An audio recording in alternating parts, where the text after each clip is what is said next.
A very popular review of Autogrill Fuel is the one of the Mercedes GLS. And you guys have asked me, last time you took the V6, can you also take the V8 for a spin? That's what we're going to do today. And of course, a whole wrap-up, exterior, interior, and the driving experience of the Mercedes GLS. This one here, the 500 in Europe or 550 called in the US. For what reason they make a difference, I don't know, but I know that we can enjoy this one here in full HD, full screen and full length. Let's go!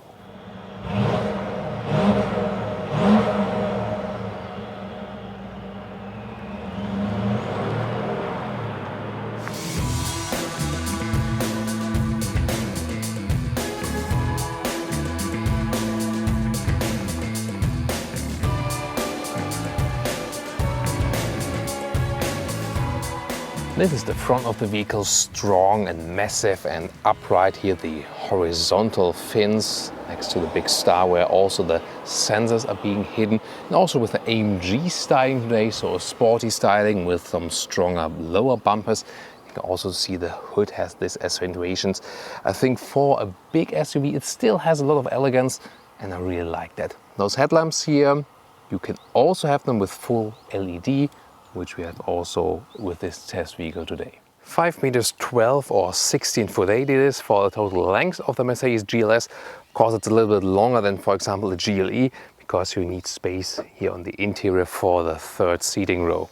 Here, when you use the keyless entry, which I did now by mistake, you can see that the side mirrors also go in. You put your hand on the outside to close it and your hand on the inside and to open it again, and the mirrors flip out. 18-inch rims starts the GLS, and those ones here, the option, the biggest one, the AMG style, 21-inch rims, pretty massive because they look great. Will they also drive great? We will experience that in the driving review. We also have this side step here as an optional feature. You do not have to go for it. It looks amazing again. Maybe also helps with the entry at some point, but of course also, prone to scratches at the sides, and also, well, on off-road use, they are sometimes being used, and when a passenger in a co-driver steps on the outside, looks to the opposite ahead, but at the same time it reduces the ground clearance here at the sides, and so I'm not quite sure. They look amazing, but of course not a must-have option. It is a quite angular design at the side, also with the darkened windows here. That looks pretty cool, privacy-like. Dropping line right here, light, shadow, light dividing here and here another. So again, has this elegance, although it is so long. So design-wise, the favorite in this segment to me. Well, what about you? And silver here today, by the way, looks pretty cool as well. I'm not a silver fan guy, but this one here looks very bright, also contrast to the black car we had earlier with the V6. One of the very few cars I can stand upright at the rear in the car. Well, I'm a little bit taller than the car, but just a little bit. Also very angular design. Here you can see no spaces being wasted at the rear. Nice chrome details right there. But you know, those taillights, they could use a little design tweak now. We will see that in the new generation. They will surely be more horizontal and also not that high, so a little bit flatter. And those tips here at the outer part, they are all fake again, fake exhaust. The real exhaust, although the V8 is on the inside, here on the outside, it looks even more massive for sure, and also protects the actual exhaust a little bit. But there's always a lot of discussion about that. So there's that V8, 4.7 liters and 455 horsepower, 5.3 seconds acceleration to 100 kilometers or 62 miles an hour. It's called 550 in the US or 500 just in Europe. And then there's also a 5.4 liter V8 in the AMG 63. That one there with 585 horsepower, or going down a 3 liter V6 with 333 horsepower. And then there's also a diesel available, 350D, 3 liter diesel with 258 horsepower. In Europe, not in the US.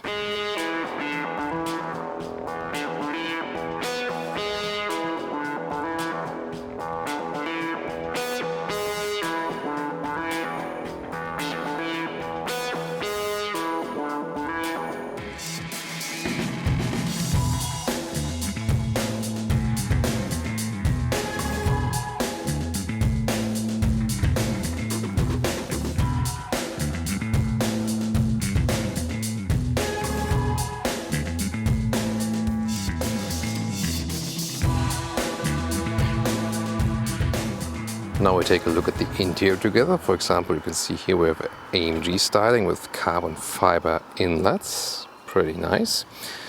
Then you can also fit bigger bottles there, and there's a button here to open the hatch from the inside, but then below that, what button might that be? If you know, say it in the comments.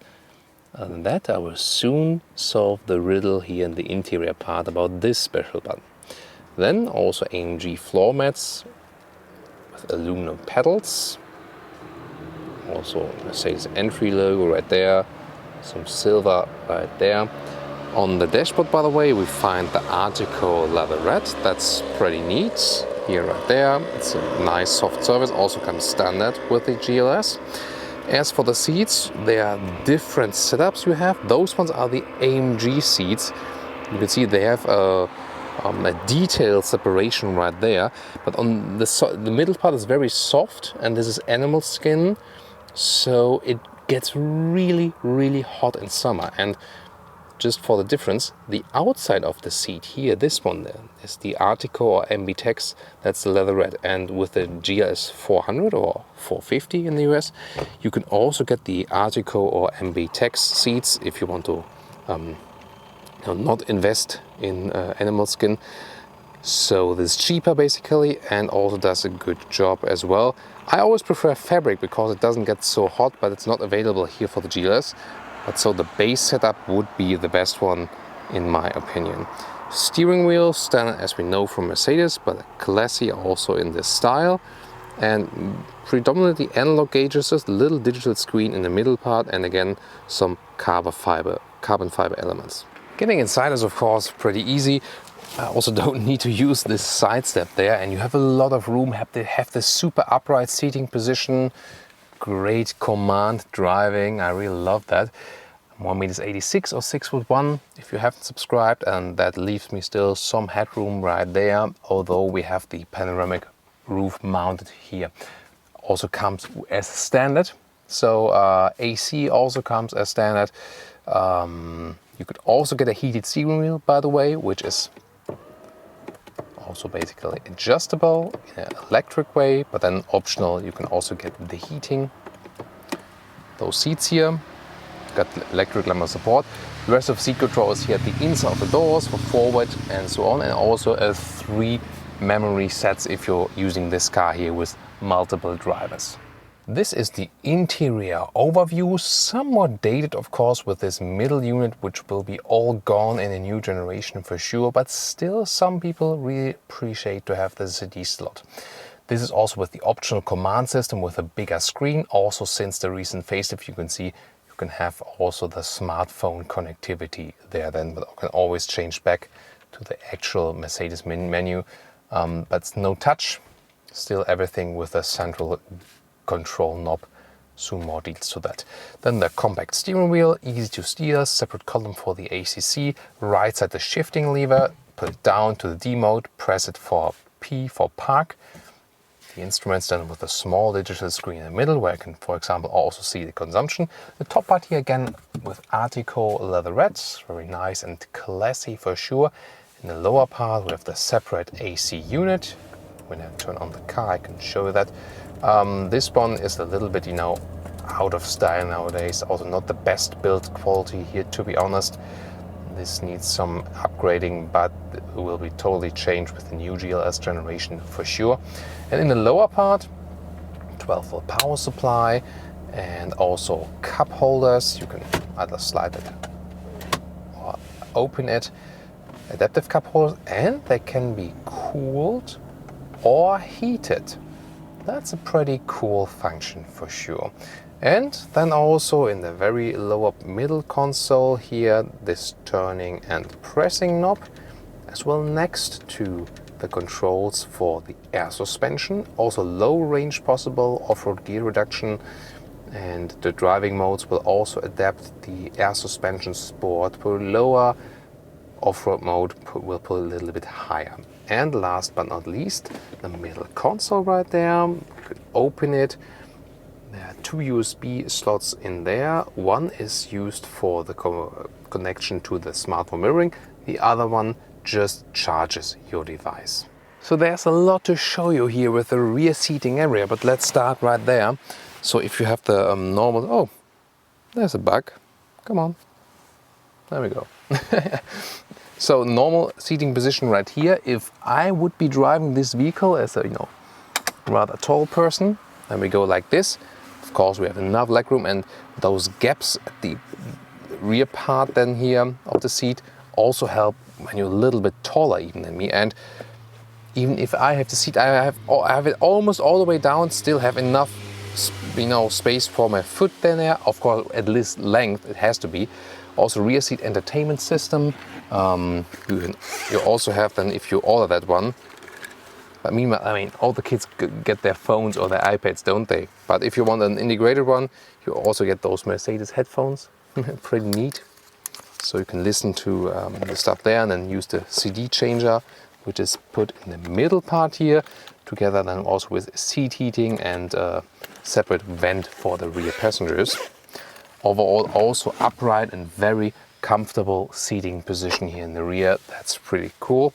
You cannot change, the length right here, lengthwise. That's possible in other SUVs, but you can change the angle here of the seats. You can sit a little bit more upright, for example, or a little bit more leaned back. And then there's this dual panoramic roof where you also have the part for the rear passengers. You can do so much more with this seat, and I think we get into the details right there. But one thing I want to show you, what about the middle part? Well, there is of course somewhat a middle tunnel, but the middle part seating is not too high, so actually you can sit here as an adult on the middle seat. That's actually one of the best middle seats. It's quite hard in comparison to the outside parts, and the rear here for your lower back is like a little inbuilt lumbar support. But considering it's really possible, also here with the seatbelt, to sit here, Isofix for child seats at the outside parts, and also the third seating row will also have Isofix. So you can then mount 4 child seats, plus maybe one on the co-driver seat. And also cup holders here if you fold down that. What about folding more?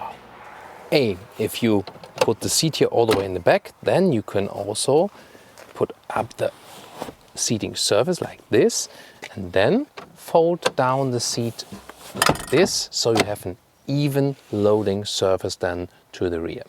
And then it looks like this. Wow, this is really amazing. And it's actually that long that you can climb in here yourself. Let me just show you that. You remember I'm 1.86 or 6'1", and I mean, if you get a mattress or something, it's actually no problem. You can almost use this as a camping mobile or something. So, well, maybe not exactly straight, but yeah, that does work. That does work indeed. So you can actually sleep here with 2 people when you put a little bit softer surface beneath you. And then you can hit this button when you have the seats upright again. That also flips it, and at the same time flips the lower part. So you have here an entryway to the last seating row. Interesting is also that the front seat would move forward, that it actually allows this part here to flip up completely. Pretty interesting.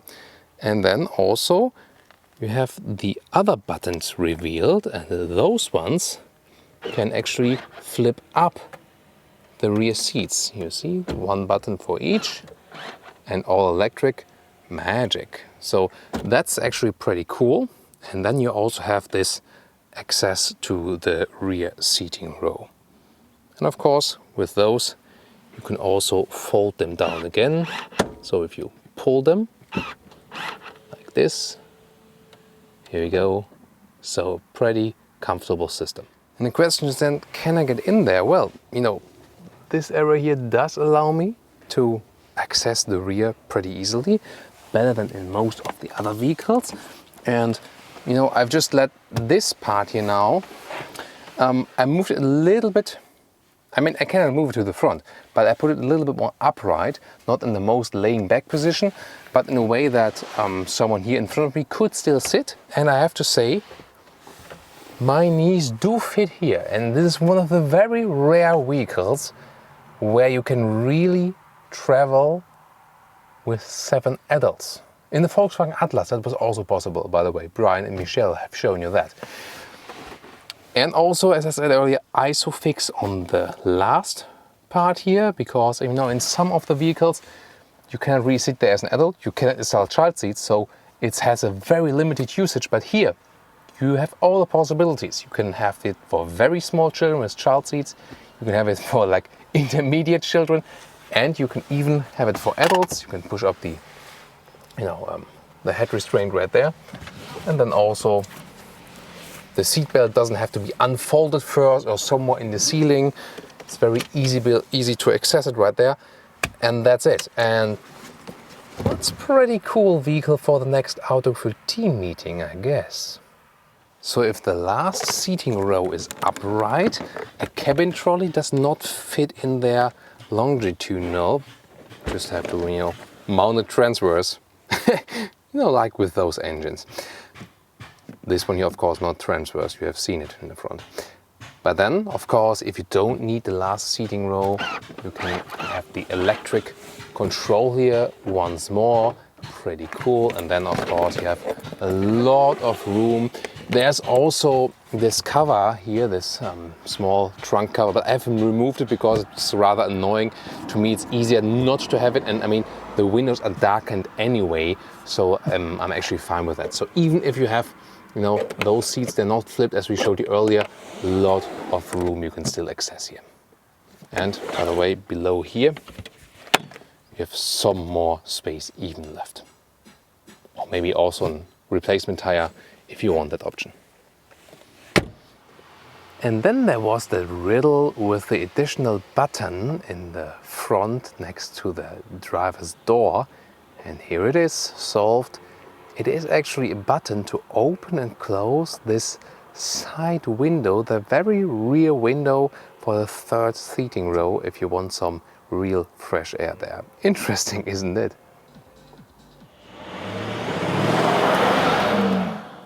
Welcome. Yes, welcome with the V8. I think you already hear that in a subtle way. Yeah, that's a quite nice sound. Of course, it's not that pushed into the cabin as in a sports car,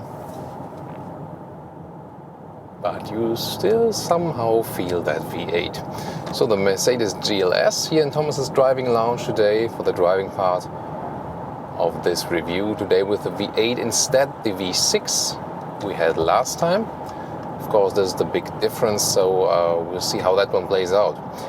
So the acceleration difference is quite notable.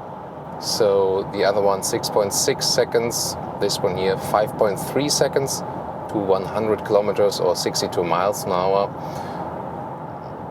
So yeah, that's a difference, but of course it will more have a difference if you have this maximum of 3.5 tons of towing capacity in the back.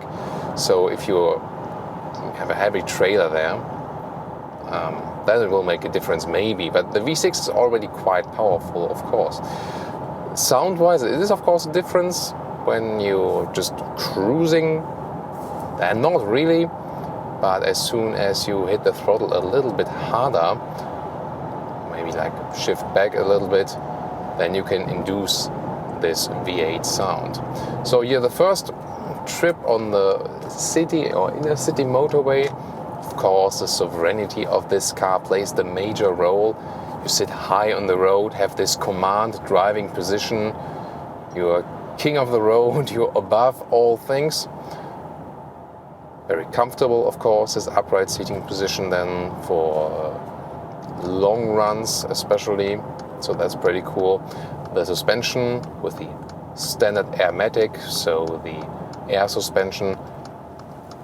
It does shake a little bit when you go right and left, but I think that's totally fine because we sometimes had cars with an air suspension that were then that stiff that you didn't really feel it. So when I buy a vehicle with an air suspension, I want to feel that it's a soft air suspension. And it's not that it would be rolling over or something. It's just as soft as it should be.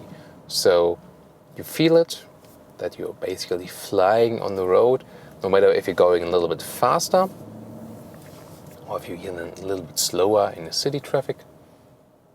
Of course, silence. I don't have to raise my voice that much. It keeps you calm. So yeah, come on, pedestrians, keep passing, even if I missed, if I'm behind the 30 other cars now. So let's see if someone lets me in. By at the slow speed. Maybe that Mercedes. That's so funny. I was guessing that. So, did you ever make the experience that people rather let you in the running traffic when they have the same brand as a vehicle? So I make this experience quite a lot, and I can make that actually for all the different brands, because I'm driving about 30 different brands per year, and it really happens a lot. You're driving an Audi, no one lets you in. Then there's an Audi driver coming in. Here we go. Come on in. The same happened here now with the Mercedes GLA letting me in where no one else would let me in. They didn't have to, so. But that's, maybe some brand brotherhood going on here. So if you have experience like these, put it in the comments. So you might think this is a bad city vehicle, and it is in the sense of finding a parking spot. It's just too long, especially for European roads and all those, parking surroundings. It's really, it's really not comfortable to find a proper parking spot here. You have to know where you park before. But then again, as a, no, I don't want any traffic announcement. So if you think about driving just in the city for, being stuck in traffic, the problem is the car takes a lot of traffic space. So there could be like two Smart Fortwo, for example, in a row next to this car, and that does congest the city a little bit. So definitely nothing for narrow cities. But then again, if you're stuck in traffic somehow, it's also quite comfortable, to have a lot of room around you and have this very comfortable experience, and also the noise insulation, because you hear nothing from the outside. Very, very silent. So we also go to the motorway again, where we can test it a little bit higher speed, but this is really cool. And then it also makes you a little bit more relaxed, when you face the next red traffic light, or here, for example, now the motorcycle, which is usually a little bit louder, than you hardly hear anything from it. And when you're standing still, there's basically nothing coming from anywhere. You have those panoramic roofs if sun is shining and you want a little bit, darker maybe, or that nothing gets, in your eyes or whatever. You can have it closed, but you can also open it like this. Then my face gets also a little bit brighter. And the interesting thing is that it's opened in the front and in the rear at the same time. It's also quite cool. And of course we can also open the top then completely and leave some air in. So it's always nice to have for sure. And I mean, it's a very expensive vehicle, but at least it comes with a lot of standard features, as I've explained to you earlier. So you can, if you want, keep it to a relatively low price, or let's say a price close to the already high entry price. That's, I think, better. Of course, it's a little bit louder now with the panoramic roof, but still, sometimes you maybe want to enjoy that just, and that's totally fine. This is the blind spot monitor. If I set the turning indicator, I also get an acoustic warning. So if I do not set it, I just get the visual warning, like this red triangle here in the side mirror. And as soon as I set the turning indicator and someone trying to pass me, then also the acoustic warning sets in.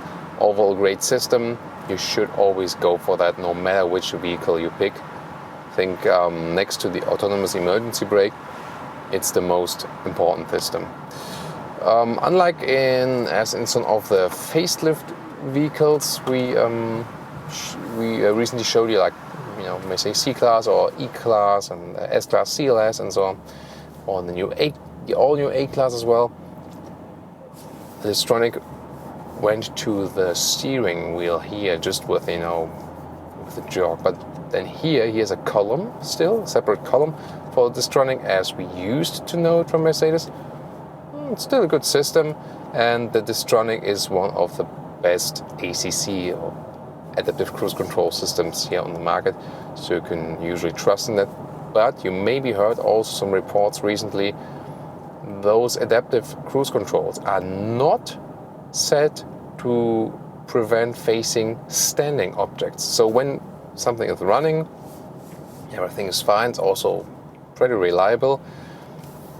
But the problem is, those systems, they have to be able to differentiate, maybe like there's a bridge over the motorway, or there's a tree next to the road, and so they don't react to standing objects. And it can happen that when you have the end of a traffic jam, there's literally a standing car or a standing truck, and it might happen that those systems run then to the standing car.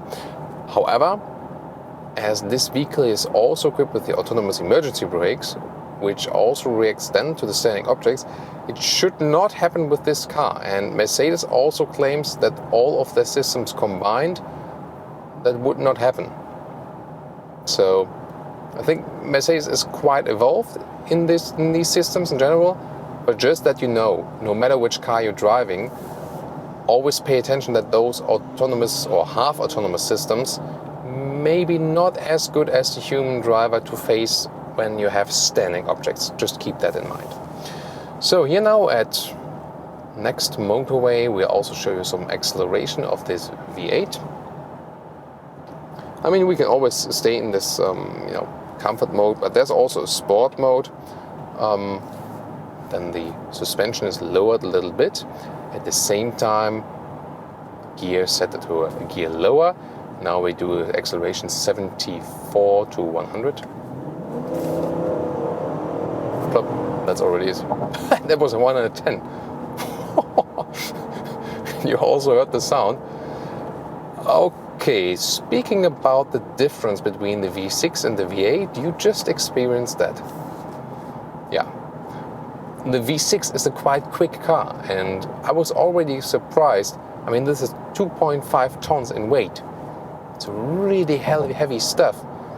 But the V6 already accelerated that one quite quick. But this one here,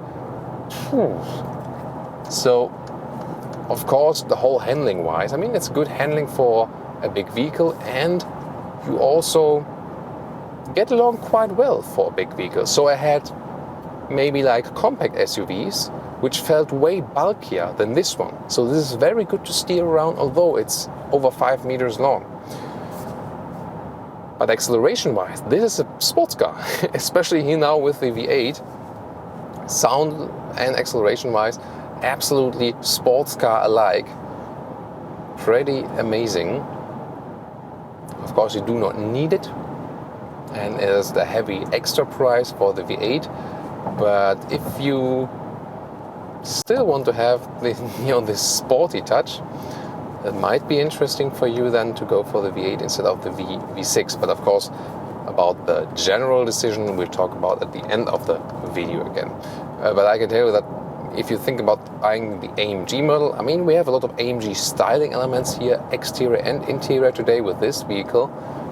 And then for the AMG, you have even more power. I think that gets a little bit too much then for this vehicle. So this as much power as this vehicle is really needing. As for the consumption, by the way, that's pretty interesting. So with the V6, we were about 13 liters on 100 kilometers, or that's 18 mpg. And actually with this V8, we have about the same. So pretty interesting.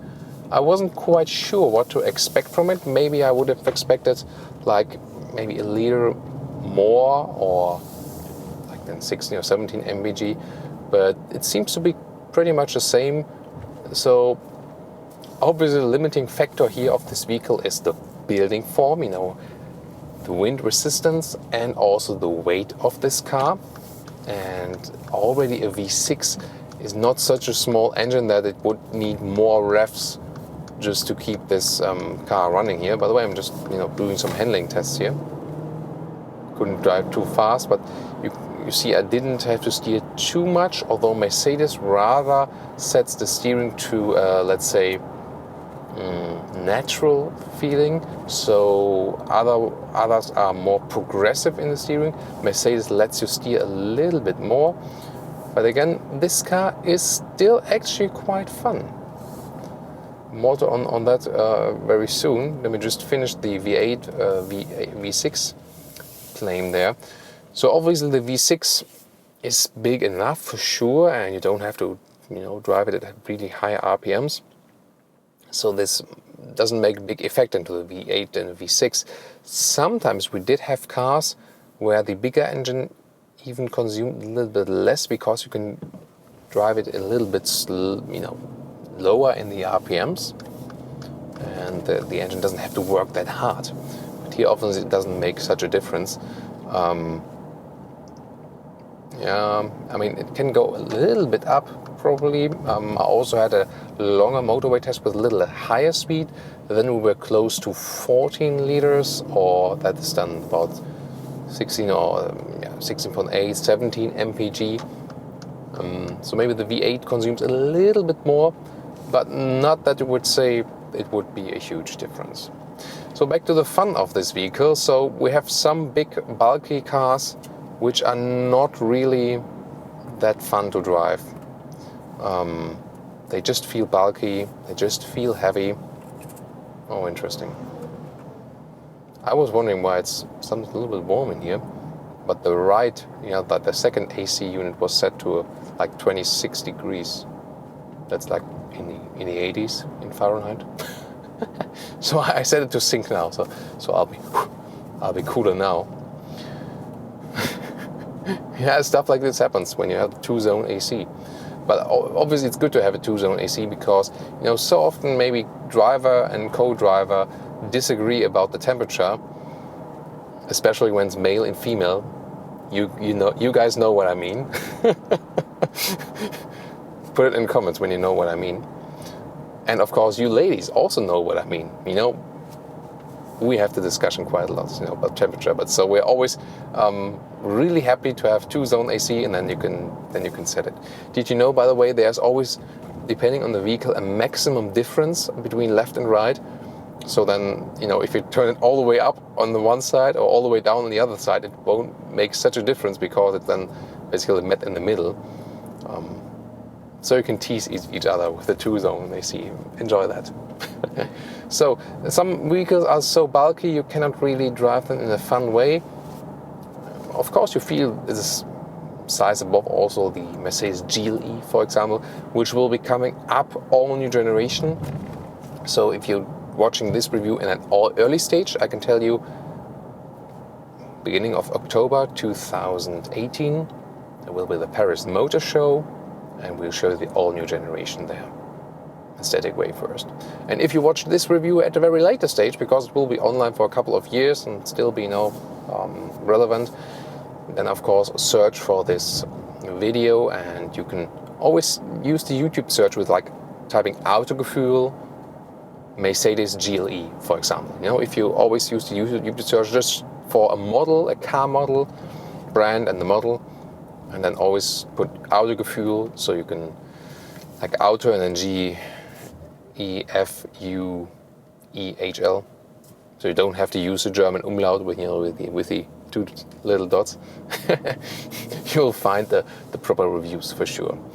So this guy here rather lets you cruise, of course, because of the size and the air suspension and just enjoying that. But at the same time, the steering feels pretty well connected to the road, and also when you're going through those corners earlier, it doesn't really affect your driving a little bit, but or doesn't arouse too much emotions. but still it overall conveys a positive driving feeling. And that's also still in that sport mode. I can go to the comfort mode again. By the way, there's also a snow mode again, so that reduces the throttle input. And of course the off-road modes. Unfortunately here, when we tested vehicles in Germany, we usually do not have a testing off-road ground, but we sometimes have special events with off-road, off-road possibilities. So always when we have the chance to, we do that. Here with the air suspension, you can pump the car up, yaw, and then you have more ground clearance. And then this vehicle can also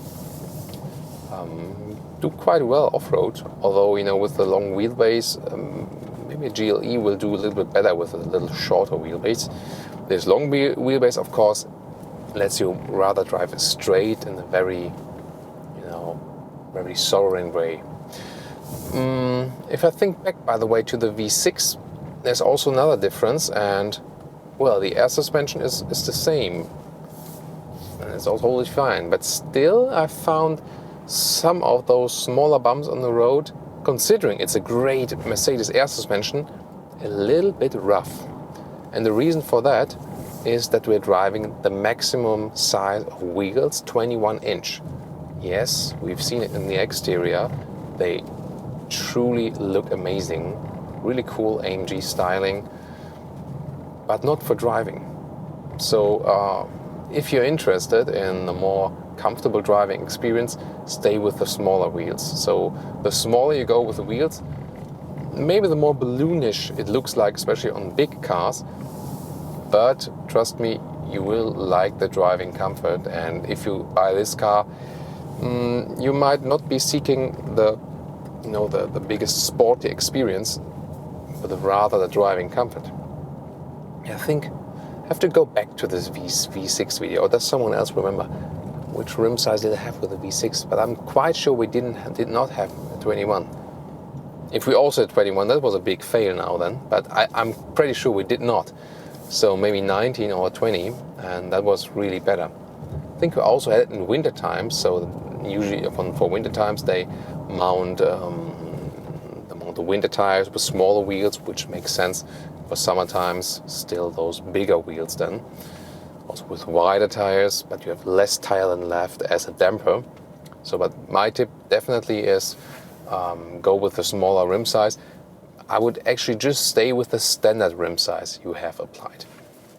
So, the usage of this V8 is somewhat limited, of course. Also for towing, it's still okay to go with the V6. Yes, the V8 has the nice growl, and if you want to spend some additional money, it has some, sportier sprint. But how many times do you sprint this car in a very sporty way? I think that's really limited usage, so still pretty cool. And here, in those situations, if you're in the normal driving mode, the V8 has so much, with the Smart, that does fit there in the small, but I don't fit here with the big car. So sometimes I think driving-wise, like this, you gently push the throttle and whoa, get the full boost of this V8 already in the normal driving mode. That can sometimes even be a little bit too much. So I think this car is a little bit more harmonious to drive with the V6 even. So if you would ask me, if money doesn't play a role now, I would maybe still go with the V6 because it just fits to the vehicle character a little bit better than the V8 does. Sound-wise, yes, you hear it a little bit, but it's still very well insulated from the cabin, so it doesn't make the big difference as it would make in a sports car. And overall, it will surely make a 5-digit difference in price, and then you have to think about if you really need it. And also, when it comes to expensive cars, it's still not so many people say, I just don't care about any option, I don't care about the money at all. At the end of the day, who has to give away money for free? So we always give you special hints and tricks, tips, and always that you know which option you have to go for, and which one you can just say, yeah, you know, you can go for it, but you don't have to actually. So now a little bit to the countryside, again enjoying the ride, also looking at those chrome fins there in the front. It reminds me a little bit of the Mercedes SL as for the hood, and to me so far it's the best car in this segment here. But you've seen the preview on Autogefühl, or maybe if you watch this video then again at a later stage you will already have the full review of the BMW X7, and let's see how that one plays out then as a big competition to this one here. So, oh, there's a Mercedes parade. I'm the next one. So I hope you enjoyed this driving part. Let's come to our final conclusion.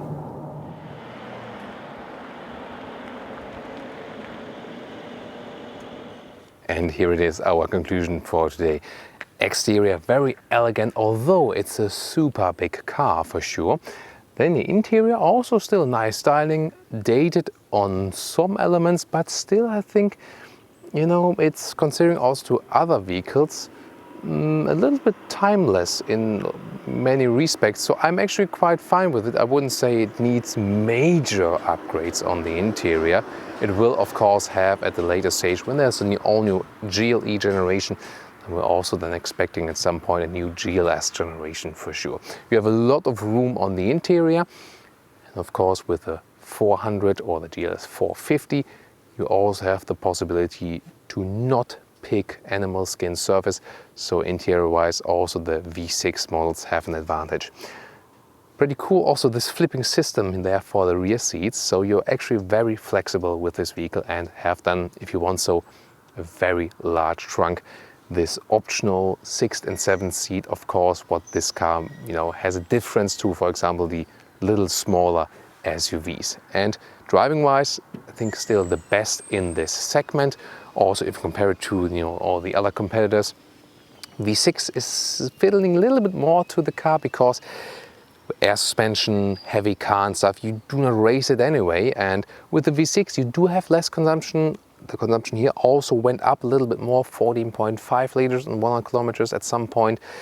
That would be about, you know, 16 mpgs, and so the V6 was more fuel saving, even though it still consumed still a lot.